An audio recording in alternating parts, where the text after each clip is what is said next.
Tatlong bagay na kailangan gawin bago mo bilhin ng kauna-unahan mong stock sa G-Stocks. Step 1. Kailangan mo ng stockbroker. No, hindi ka basta-basta makakabili ng stocks. Kailangan dumaan sa stockbroker. So, buksan ang GCash app. Click mo yung G-Invest. Tapos sa baba may lilitaw, G-Funds, G-Stocks, at G-Stocks Global. O, dahil Philippine Stocks ang bibilin, click mo G-Stocks PH. No, makikita mo ngayon, AB Capital Securities. Yan ang stockbroker na partner ng G-Stocks. So, click and register.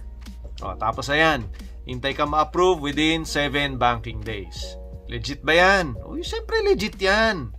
Makikita sa official website ng Philippine Stock Exchange na kasama yan sa members. Step 2, lagyan ng laman ang brokerage account. Pag na-approve ka na, may matatanggap kang ganitong email. Tapos, buksan mo na uli ang AB Capital Securities sa G-Stocks PH. Ang next na gagawin, mag-top up.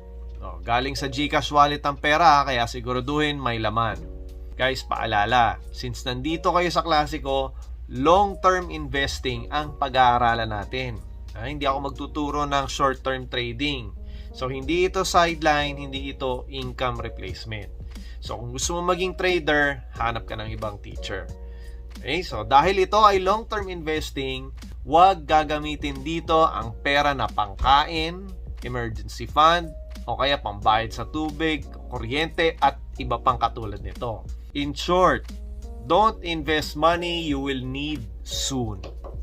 Step 3, mag-research. Mag-window shopping ka na ng stocks na gusto mo. Kung budget mo less than 1K, ay panoorin mo uli yung week 56 ng Save and Invest Habit Program. May 5 pagpipiliang blue chip stocks doon. Guys, magandang sa inyo manggaling na ito ang gusto kong stocks. So ano uli ang 3 step para maging handa sa pagbili ng unang stocks?